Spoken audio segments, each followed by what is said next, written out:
Mais um vídeo aqui, dessa vez mais um vídeo resposta, não é? Um inscrito aqui do canal fez uma pergunta muito importante que envolve a questão do segundo mandamento, não é? E a questão de se devemos ou não, podemos ou não fazer imagens de Jesus, não é? Então, é um assunto realmente que ainda gera certa polêmica, beleza? Eu vou deixar claro que mesmo no meio reformado existem aqueles que não têm problemas com isso, que acham tipo normal e procuram justificar isso de alguma maneira, e há aqueles também, não é, que não realmente não aceitam, não é, e não concordam de jeito nenhum que isso seja feito, né? Eu me enquadro nesse segundo grupo. Então, para mim realmente não faz sentido fazer a imagem de Jesus Cristo, nenhum, certo? Mas ao mesmo tempo eu respeito a posição de alguns outros cristãos, né, que não tem problemas com isso, tá bom? Mas é bom falar sobre o assunto. Eu queria agradecer então ao irmão Teodoro DK, muito obrigado aí por sua pergunta. Eu vou ler aqui a sua pergunta. Ele fala bem assim, aproveitando o vídeo, o que o senhor pensa do uso de imagens nas igrejas? Alguns dizem que não pode em hipótese alguma. Inclusive, não podemos assistir séries nem filmes que façam uso de imagem. Por exemplo, vi pastores afirmarem que assistir, no caso, The Chosen quebra o segundo mandamento. Outros dizem que o problema é a adoração, mas que séries e filmes não tem problema.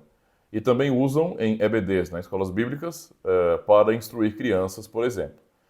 E você já tem aqueles que já usam de maneira mais ampla, como católicos romanos ou ortodoxos, não é? Que é um pouco diferente, mas também tem essa questão dos ícones, né? E luteranos e etc. Muito boa pergunta, certo? Antes de qualquer outra coisa, irmãos, eu quero deixar claro que eu vou ser confessional na minha resposta, ao mesmo tempo que esta é a minha resposta, tá? Eu não estou falando em nome da igreja nem nada. Eu percebo que esse tipo de assunto ainda é polêmico no que diz respeito a terem posições diferentes. Mas eu vou realmente expressar minha opinião a respeito disso e explicar até mesmo como é que eu corto, ou como é que eu faço com que um debate em torno do assunto ele cesse. Mas para isso, para chegarmos lá, eu quero apresentar algumas justificativas. A primeira coisa que eu queria fazer é citar justamente as confissões, tá? Então, vamos lá. Eu poderia citar aqui os padrões de fé de Westminster, o que não tem problema nenhum, né? Por exemplo, eu posso lembrar aqui muito bem da Confissão de Fé de Westminster, do Catecismo Maior de Westminster, das perguntas e respostas no caso 107 até a 110, nós temos justamente uma explicação do segundo mandamento, né? Tanto daquilo que é exigido, como daquilo também que é proibido. E, como nós já bem sabemos, né, os padrões de fé de Westminster, eles são bem mastigadinhos, bem explicadinhos, bem detalhados, certo? Mas eu prefiro usar a Seis Formas de Unidade, porque é um documento, digamos assim, mais simples, certo? São documentos mais simples. O Catecismo de Heidelberg, por exemplo, é mais simples, mas é suficiente para abordar esse assunto, tá bom? Eu vou deixar aqui só esse trecho dos padrões de fé de Westminster na descrição desse vídeo, para vocês darem uma olhada, mas eu vou usar o Catecismo de Heidelberg aqui, tá bom? Justamente porque no contexto das igrejas reformadas de tradição continental, existem aqueles, né, irmãos que não têm problema com a questão do fazer imagem de Jesus para uso didático, nesse sentido. Então, eu quero ler aqui o Dia do Senhor 35, para mostrar que, embora seja um documento simples, o catecismo ele é suficiente para deixar claro esse entendimento. Mesmo assim, ainda há aqueles que discordem, né? Então, a pergunta 96 do catecismo diz bem assim, o que Deus exige no segundo mandamento? Então vamos lá. Que não façamos imagem de Deus em hipótese alguma, nem o adoremos de modo diferente daquele que ele nos ordenou em sua palavra. Então a resposta tem dois elementos importantes aqui. O primeiro deles é que não façamos imagem de Deus em hipótese alguma. Para mim, pessoalmente falando, aqui a questão está fechada. Só o fato de ler isso, tá? Eu já fico satisfeito.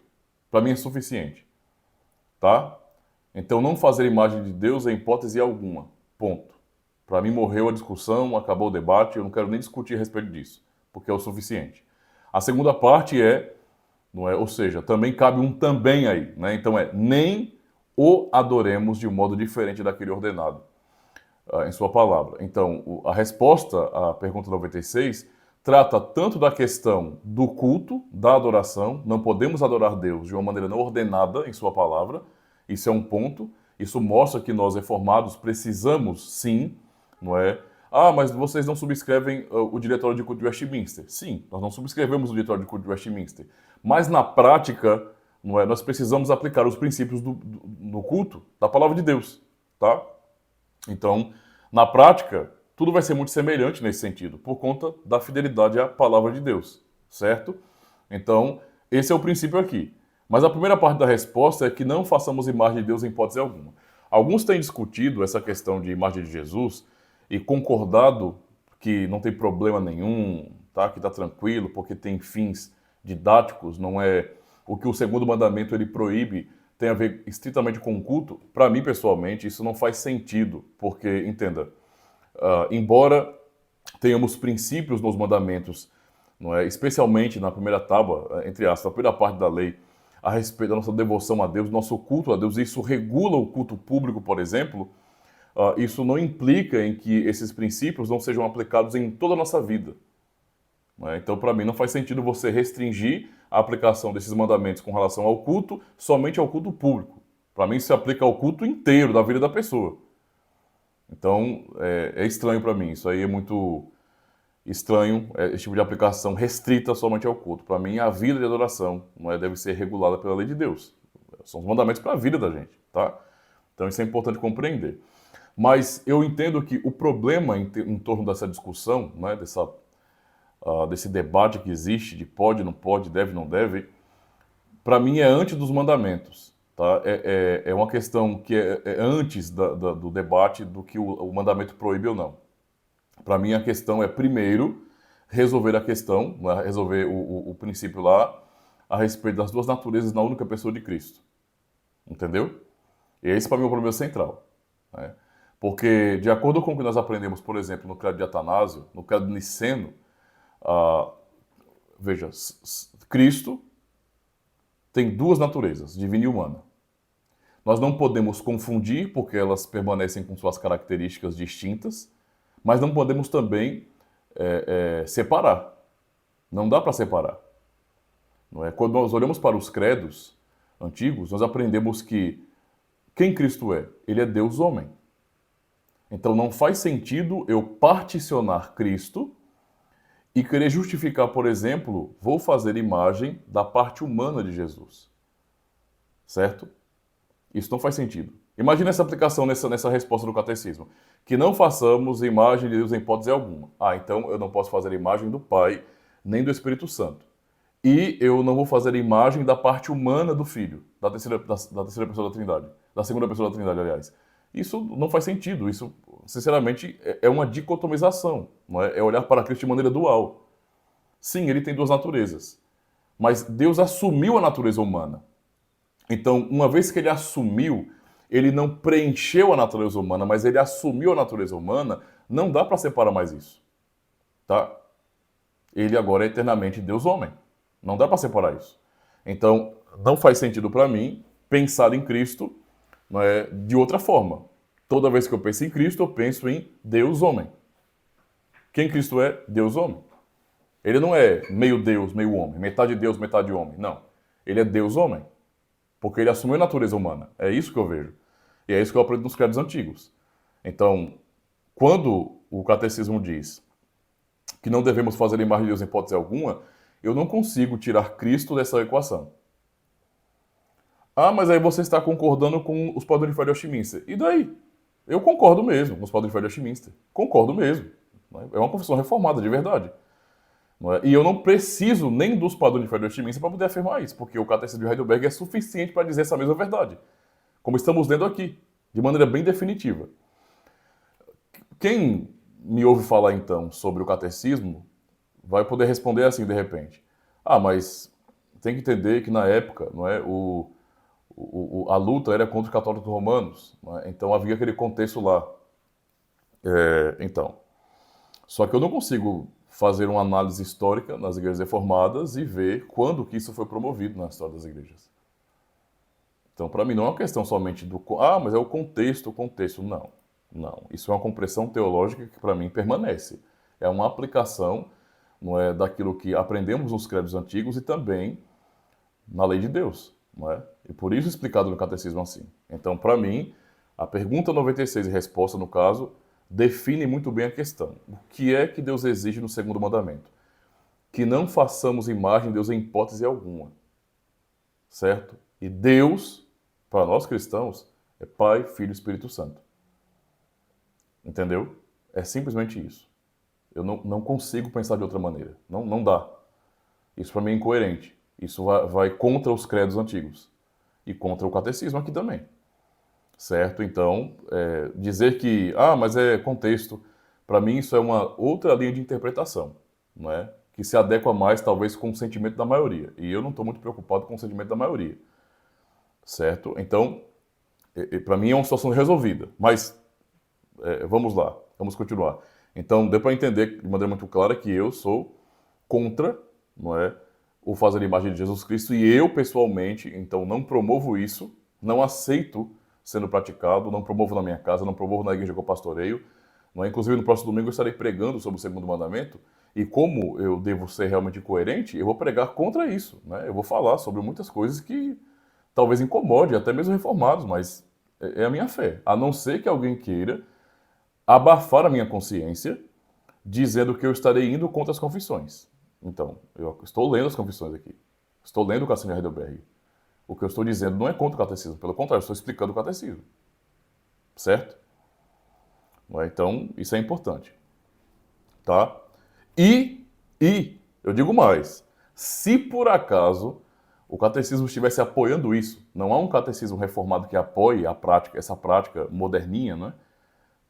De semi-confessionalidade, de fazer a imagem de Jesus, desenhinhos, né, gravuras, etc., para uso didático, por exemplo, eu ainda iria questionar. Então, me dê uma razão bíblica para. Não tem uma razão bíblica para, eu rejeito a confissão, então. Porque, para mim, eu subscrevo porque compreendo ser fiel. Uma fiel explicação da palavra de Deus. Mas não é a palavra de Deus. Tá? Então, lembra-se, norma normas, norma normata. Essa é a diferença. Essa é a regra que regula e essa é a regra regulada por essa regra aqui. Então, se uma confissão reformada fere a Escritura, nos exige que creiamos de forma diferente da Escritura, desculpa, mas aí caia a confissão reformada. É simples assim. Tá? Então, eu retrucaria desse jeito. Mas a pergunta 97. Então, não podemos fazer nenhum tipo de imagem. Esse é um assunto importante, viu? Eu tomar um café, senão vai esfriar aqui, tá? Esse é um assunto importante, né? E por quê? Porque no meio evangélico, talvez esse espírito de iconoclastia gigantesco que existe no meio evangélico faz com que as pessoas elas acabem abominando todo tipo de imagem, porque elas acham que necessariamente tudo é religioso, né? E não é bem assim não, tá? Então, vamos lá. Então, não podemos fazer nenhum tipo de imagem? A resposta, Deus não pode ser representado visivelmente de nenhuma maneira. Essa primeira parte da resposta fortalece a resposta anterior, não é? Que não façamos imagem de Deus em hipótese alguma. E agora, na resposta, a primeira parte da resposta da pergunta 97, Deus não pode nem deve ser visivelmente representado de maneira nenhuma. Deus, tá? Deus. O catecismo está classificando que Deus aqui é o Pai e o Espírito Santo? Eu penso que não, né? Porque isso seria incoerente. Estamos falando de maneira muito clara de Deus, Pai, Filho e Espírito Santo. Tá? Então, Deus não pode nem deve ser visivelmente representado de maneira nenhuma. Então, é proibido fazer imagem somente de Deus. Nós não fazemos imagem de Deus. Nós não representamos Deus. Ok? Por meio de imagens. As criaturas podem ser representadas, não é?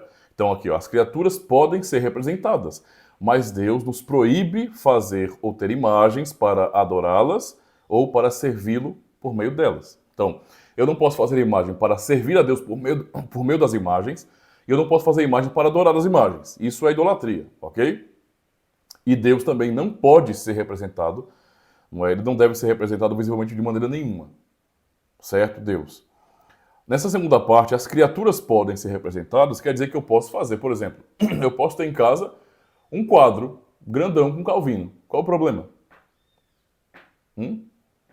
Quero que apareça um macho para dizer que se eu tivesse um quadro de Calvino grandão aqui, eu estaria sendo idólatra. Não, porque Calvino é uma criatura, não é verdade? Era um homem. Eu posso ter o quadro dos reformadores todos em casa, dos pais da igreja, isso não tem nenhum problema, na verdade. Né? Não tem nenhum problema. Desde que o que eu não posso é ter esses quadros, não é, para a minha atividade de culto. Entendeu? Porque isso é idolatria. Tá? Então, é para não confundir, porque tem gente aí que acha que se eu tiver uma imagem assim, pronto, já me tornei um idólatra. Cuidado lá, viu? Calma lá. Tem que tomar cuidado com a incoerência. Deus não pode ser representado, esse é um ponto definido aqui, e as criaturas, embora possam ser representadas, não devem ser adoradas. Ficou certo aqui? Claro? Claro. Aí alguém vai dizer, certo, mas Jesus, ele se tornou homem, ele andou entre nós. Não é? Jesus, a expressão exata do ser de Deus, não é? Em termos de caráter, da sua divindade, quem ele é. Então, não poderíamos fazer imagem dele porque ele veio até aqui? Não, porque, veja, nós não devemos fazer imagem de Deus. Uma coisa, certo, é Deus se manifestar em carne. O Verbo se fez carne. Deus assumiu a natureza humana. Isso é uma coisa. Agora, eu, ser humano, não é, representar aquele que se fez carne, isso é totalmente diferente. Totalmente diferente. Não faz parte da Escritura Sagrada, daquilo que foi revelado, inspirado por Deus, a prática desse tipo de representação. Desculpa, mas não há uma razão bíblica para isso. Nenhuma. Eu acho que se as pessoas, aqueles que poderiam melhor descrever Cristo fisicamente, eram aqueles discípulos, né? Os que andaram com ele, os primeiros discípulos. Não parece que isso aconteceu. Tá? Na Escritura, isso não aconteceu. Então, acho que é um argumento importante. Né? E eu acho que vale mais do que a pedagogia moderna. Sinceramente. Mas vamos lá. A pergunta 98. Quer dizer que não se pode tolerar as imagens das igrejas como livros para leigos? E aqui tem um assunto importante que mais uma vez toca na questão da prática evangélica hoje, inclusive de muitos reformados, que não tem problema nenhum, como o segundo mandamento só fala de culto, então fazer uma imagem de Jesus, uma representação de Jesus para as criancinhas na escola bíblica, né, com bíblias ilustradas, desenhinhos, né, para elas ficarem pintando, sei lá, qualquer coisa aí que é feito, né, sei lá, um teatro, um filme, uma série, não tem problema nenhum. Eu vou tocar na questão não de filmes ainda, depois eu falo sobre isso, mas a questão do uso didático para as criancinhas na escola bíblica. Não tem problema nenhum, de jeito nenhum. Olha só. Pergunta 98 mais uma vez. Quer dizer que não se pode tolerar as imagens nas igrejas como livros para leigos? A resposta do catecismo é não. É não. E ainda diz, pois não devemos querer ser mais sábios do que o próprio Deus, olha só.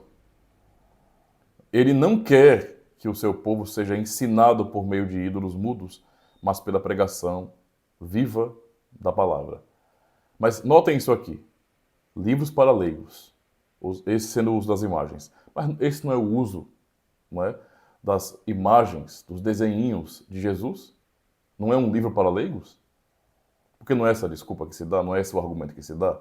Tipo, não, mas aí é para poder ensinar as criancinhas. Então, é só você fazer essa aplicação tão clara, não é? Ou seja, é o mesmo uso do que o catecismo está dizendo aqui. Está em um outro contexto? Eu sei, mas observe que o princípio é o mesmo e, portanto, do mesmo jeito que os autores do catecismo responderam no passado, lá no século XVI, como hoje, por exemplo, fazer imagem de Jesus como livros para leigos, para educar as crianças com fins didáticos, não é? é querer ser mais sábio do que Deus. Por quê? Porque ele não ordenou isso em sua palavra. Entendeu? Deus não ordenou que fosse assim. O que Deus ordenou? Que a sua palavra fosse pregada, que o evangelho fosse ensinado. E não que usássemos um outro meio para ensinar que não a própria palavra de Deus. O ensino de verdade, o puro ensino do evangelho. Não é? Não mandou usarmos imagens, gravuras, desenhos, arte para ensinar o evangelho. A arte é importante demais, mas para comunicar o evangelho tem que ser o próprio evangelho, a palavra de Deus. E quando nós tomamos uma atitude contrária com os argumentos modernos de mas é mais pedagógico, não é? Eu prefiro ficar com a pedagogia divina. Ele está dizendo a palavra, pregue a palavra, simplesmente isso. Então, para mim, olha, e vamos pensar bem, vamos ser sinceros. O que um pai ele pode ensinar para a sua criança pequena com o desenho de Jesus? Que Jesus, olha, ele vai dizer o que sobre Jesus? O que aquele desenho comunica para uma criancinha? Que Jesus tem uma roupona branca e uma barba marrom? É isso que dá para você comunicar? Porque eu não consigo entender como que aquilo pode comunicar o Evangelho. Você tem a Bíblia nas suas mãos, a Bíblia, a palavra de Deus. Não é? Eu penso que às vezes o argumento do não tem problema fazer imagens nesse sentido, ele é o argumento mais fácil, ele é mais cômodo nesse sentido, é mais adaptável e aceitável, claro. Porque é muito mais simples, né? É muito mais simples, sem polêmica, né? É muito mais simples. Então, como, para mim é como aqueles pais que eles não querem participar da vida dos filhos, os educando de verdade, entregam um smartphone, um tablet e te vira, deixa que a televisão, deixa que as mídias ensinam para ele. Para mim é a mesma coisa. Os pais que estão recorrendo a esses recursos, né, artísticos para comunicar o evangelho, eles estão terceirizando o que só diz respeito a eles, na verdade, que é a responsabilidade deles. Eles devem ensinar, abrir a Bíblia, estudar e ensinar para os seus filhos. Né? Isso para mim é tão simples de entender. A palavra é suficiente. Então, entendam, eu li aqui essas 3 perguntas e respostas do catecismo e para o irmão entender, tá? Eu não vou, de forma nenhuma, debater com ninguém, eu não vou censurar ninguém, eu não vou atrás de ninguém, eu não vou bater na porta de ninguém dizendo bem assim, pare com isso, eu não vou fiscalizar a vida de ninguém, eu não sou um policial eclesiástico, né? Eu sou um presbítero, não é, da igreja, um oficial, um ministro da palavra. Eu devo ensinar a palavra de Deus, tá bom? É o que eu devo fazer, conduzir o rebanho de Cristo, exortá-los. Mas eu não vou ficar na casa de ninguém perguntando o que eles estão assistindo. Eu não vou bater na casa de ninguém dizendo assim, e aí? As pessoas devem aprender a palavra, não é? E elas devem absorver o conteúdo dela. Então, por que o senhor não... o senhor assiste The Chosen? Nunca assisti e não vou assistir. Eu não tenho necessidade de The Chosen. Mas aí vai sair um novo filme, A Paixão de Cristo 2. E Paixão de Cristo não sei o quê. Vai sair um filme novo, top, top, top, mais fiel do que o filme do Mel Gibson, aquela cor todinha. Nossa, tá dando um burburinho na internet, tá todo mundo falando. Eu não consigo me empolgar com isso. Não é demagogia, não, eu não consigo me empolgar com isso. Né? Quando eu era um jovem evangélico, chegando num contexto de igreja, eu acabei assistindo uma vez A Paixão de Cristo. Né? Eu lembro que foi um filme muito bem feito, né? Mas eu realmente, de lá pra cá, eu nunca quis assistir mais. Sabe por quê? Eu vou dizer assim, olha, para entender que eu não estou querendo brigar, mas apenas dizer o porquê que eu não faço. Eu vou explicar algumas razões porque eu não faço. A primeira delas, eu vou usar esses 3 pontos para poder terminar aqui a minha resposta. A primeira razão do porquê eu não vou assistir, eu não assisto, eu não aprovo imagens, eu não uso imagens, eu não promovo. A primeira razão, Bíblia. Para mim é o suficiente. Suficiente. Tá? O que é que um filme ou uma série pode me transmitir além disso aqui? Isso é uma reflexão importante, irmãos. Claro, estou fazendo um vídeo, resposta ao irmão, mas na verdade não é só para o irmão, né? Para todo mundo aqui na internet. Mas será que um filme tem condições de me transmitir o evangelho? De verdade? Vamos pensar sobre isso, né? Porque a minha resposta para irmãos que estão dizendo não tem problema com isso, para mim tudo bem, vamos fazer, me dê uma razão bíblica para isso. Uma razão bíblica. Tem? Não. Então, para mim, morreu o assunto. Tem uma razão bíblica? Não. Então, já que não tem uma razão bíblica, eu tenho alguma obrigação de fazer? Não. Eu tenho alguma obrigação de concordar? Não. Porque não tem uma razão bíblica. Ponto inicial. Certo? O segundo ponto aqui, conclusivo. As confissões ensinam isso como sendo explicação fiel da palavra de Deus? Há uma razão confessional para?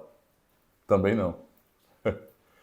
Então, como um cristão reformado, eu não tenho uma razão bíblica para fazer, para apoiar, e não tenho uma razão confessional também.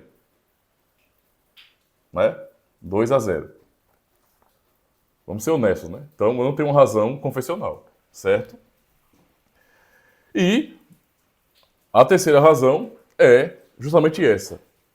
Eu não assisto, promovo, não estou louco para poder assistir esses filmezinhos ou então séries, porque simplesmente eu não preciso. O que é que um filme pode me transmitir, por exemplo, sobre o sofrimento de Cristo por mim? Responda uma pergunta, vocês, todos que estão aí no canal. O sofrimento de Cristo para expiar pecados, para substituir pecadores na cruz, aquele momento lá, aquele ápice do sofrimento de Cristo, ele pode ser representado de verdade? Aquele momento de Cristo sofrendo na cruz, ele pode ser representado de verdade? Se o sofrimento de Cristo ele foi apenas algo físico, eu diria, então tá certo. Pode ser representado de verdade. Mas é uma pergunta para cristãos agora. O sofrimento de Cristo, ele foi somente físico? Nós sabemos que não. Na verdade, nós sabemos que não. Cristo sofreu, não é? Amargamente, terrores. Lembra do Getsemane? Repetidas vezes orando, Pai, se possível for, afasta de mim este cálice. Todavia não seja feita a minha vontade, mas a tua. Repetidas vezes. Como no Evangelho de Lucas, por exemplo, posto em agonia, não é? O seu suor tornou-se em grandes gotas de sangue. E até um anjo desceu para tentar consolá-lo. Irmãos, um filme não consegue representar isso de maneira fiel. Não chega nem a arranhar o que foi o sofrimento real de Jesus Cristo. Para quem se impressiona somente com aquilo que se pode ver, talvez uma cena forte, bem feita de um filme seja muita coisa. Mas não pode comunicar o evangelho de verdade. Porque quem comunica o evangelho pela palavra é o próprio Espírito Santo de Deus. É Deus. Sabe o que isso me ensina como cristão? Eu não preciso de Hollywood para aprender o evangelho, nem para ser constrangido com o amor de Cristo. Mostrar um ator apanhando, representando o meu Senhor, não vai mover nada em meu coração. Absolutamente nada. Entendeu? Uma lágrima não vai descer dos meus olhos por causa daquilo. Porque aquela é uma representação pobre e infiel do meu Senhor. Para mim a Escritura é suficiente. Eu não preciso disso. Simplesmente isso aí. É o que eu tenho ensinado ao longo dos anos como pastor, é o que eu ensino à minha família, é o que eu vou continuar pregando. Eu não preciso. E tenho a minha consciência livre, ao mesmo tempo fiel às próprias confissões. Ninguém pode dizer o contrário pelas confissões. Não é? E ainda mais, como eu disse no começo, me dê uma razão bíblica Não tem. Me dê uma razão confessional? Não tem. Me diga por que eu preciso? Não tem razão nenhuma. Então eu concluo aqui, não é? Com esses textos da palavra de Deus, que todos conhecem muito bem, eu tenho certeza.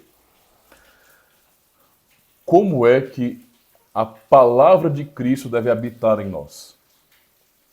Para quem acha que a experiência de assistir um filme sobre a paixão de Cristo vai fazer muita diferença, vamos olhar para a palavra de Deus. Colossenses 3, versos 16 e 17. A palavra de Cristo habite em vós abundantemente, em toda sabedoria, ensinando-vos e admoestando-vos uns aos outros, com salmos, com hinos e cânticos espirituais, cantando ao Senhor com graça em vosso coração. Verso 16. Como é que a palavra de Cristo, o Evangelho, a palavra, a verdade, deve habitar em nós, no meio de nós? Não é? Com sabedoria, com ensino, não é? Com admoestações, é por meio dos salmos, dos hinos, cânticos espirituais, cantando a Deus com graça em nosso coração. Certo? 2 Timóteo 3, versos 14 a 17. Isso vale para os pais que estão dizendo que não conseguem falar de Cristo para os seus filhos pequenos e por isso precisam de bibliazinhas ilustradas, de editoras cristãs, não é? Ou então de desenhinhos para pintar de Jesus. É para esses pais. Ouçam, 2 Timóteo 3, versos 14 a 17. Tu, porém, permanece naquilo que aprendeste e de que foste inteirado, sabendo de quem tem aprendido, e que desde a tua meninice sabes as sagradas Escrituras, que podem fazer-te sábio para a salvação, pela fé que há em Cristo Jesus. O que é que nos torna sábios para a salvação? A Escritura. No caso de Timóteo aqui, né? Desde a sua meninice. Teus filhos não vão poder ser salvos. Eles não serão salvos. Eles não receberão sabedoria para a salvação por meio de imagenzinha de Jesus, mas por meio da palavra de Jesus. É suficiente. Tá? É suficiente. E então, verso 16, toda a Escritura é divinamente inspirada e proveitosa para ensinar. Não preciso de desenho de Jesus, não, de imagem. Para redarguir, para corrigir, para instruir em justiça, para que o homem de Deus seja perfeito e perfeitamente instruído para toda boa obra. Eu sei que pode parecer algo chato, talvez eu pareça um pouco arrogante no que eu estou falando, mas eu tenho que dizer. Sola a Escritura. Irmãos, cristão nenhum precisa disso, nós não precisamos disso. A palavra é suficiente. Basta nos importarmos com a palavra, basta queremos estudar a palavra. Pais cristãos, líderes que sejam, amem a palavra e ensinem a palavra. A pedagogia moderna, essa necessidade extrema de ver alguma coisa, isso não vai ajudar ninguém. Deus não se comunica, Deus não comunica o Evangelho por meio de imagenzinhas. Deus comunica o Evangelho, não é por meio da pregação da palavra, do ensino de sua palavra. É por este meio que ele está, que ele dá fé. Não só os que estão fora, o chamando para dentro, para o corpo de Cristo, mas também os nossos filhos. Eles devem ouvir a palavra. Então, vamos nos esforçar mais, na verdade, para de ficar terceirizando nossa responsabilidade, e entender que nós não precisamos disso. Não vai fazer diferença nenhuma na sua vida, acredite. Parece esses evangélicos moderninhos que, nossa, eles não leem a Bíblia, mas gostam de assistir uma novela da Record. Né? Tem alguns aí imaginando que a Bíblia dá toda aquela ênfase no romance de Batseba e Davi. Não é estranho isso aí? A palavra é o suficiente para nós. Palavra, tá? Então, assim, eu concluo esse vídeo agradecendo muito ao irmão Teodoro DK. Muito obrigado por sua pergunta, meu irmão. Foi um vídeo um pouco longo, né? Respondendo bem, 34 minutos. Eu acho que vale a pena pensar sobre o assunto. Eu quero repetir aqui, como eu falei no começo, que, meus irmãos, meu objetivo aqui com esse vídeo não é batalhar contra ninguém, não é ficar condenando ninguém. Eu não vou fiscalizar a vida de ninguém. Eu não vou perguntar o que você assiste, deixa de assistir. Se você assistiu, alguém aí assistiu The Chosen, ou anime, anime de Jesus, etc. Eu não vou perguntar essas coisas. O que eu estou dizendo, em resposta ao que o irmão me perguntou aqui muito bem, é justamente isso. Eu apresentei porque para mim isso não faz sentido e porque eu não faço. Eu tenho uma razão bíblica, quer dizer, eu não tenho razão bíblica para fazer, eu não tenho razão confessional para fazer e eu não tenho necessidade de fazer. Nenhuma. Tá? Então, foi somente isso que eu fiz, certo? Então, reflita bem sobre isso e responda, não é? Responda se a escritura não é suficiente. É só, tá certo? Então, muito obrigado, manterei meu posicionamento, não é? E vou seguindo desse jeito. E agradeço a Deus pela bondade dele em me conduzir e me ensinar. E quero que o Senhor me ajude a manter sempre isso, né? E falar dessa forma. Então eu tenho um respeito muito grande por aqueles irmãos que entendem diferente de mim. Eu não sou o dono da verdade. Eu só realmente não consegui encontrar nenhuma razão que me motive a isso. E um detalhe muito importante, eu quero fechar com isso. Qual é o princípio reformado? Porque alguns estão usando o argumento de que a Bíblia não proíbe, né? Então, qual é eu não tenho uma razão bíblica para fazer, mas também não tenho para fazer. A minha pergunta é, qual é o princípio reformado? Eu devo fazer aquilo que a Bíblia não proíbe ou eu devo fazer somente aquilo que é ordenado pela Bíblia? Respondam vocês aí nos comentários, tá bom? Valeu, muito obrigado, Deus abençoe. Para quem está chegando agora, olha, sejam muito bem-vindos. Se inscrevam no canal se vocês não forem inscritos, tá bom? Dá o joinha nesse vídeo se você gostar do conteúdo, comente também, eu quero ouvir também, quero ler as suas opiniões aqui. E é claro, compartilha com todo mundo que vocês conhecem. Compartilha no Facebook, no WhatsApp, em qualquer rede social que vocês tenham. Compartilhem, ajudem o canal a crescer. Lembrem daquela máxima que eu tenho repetido sempre. Quanto mais pessoas conhecerem o canal Cultura Reformada, mais pessoas conhecerão fé reformada de verdade, confessional. Valeu, muito obrigado, pessoal.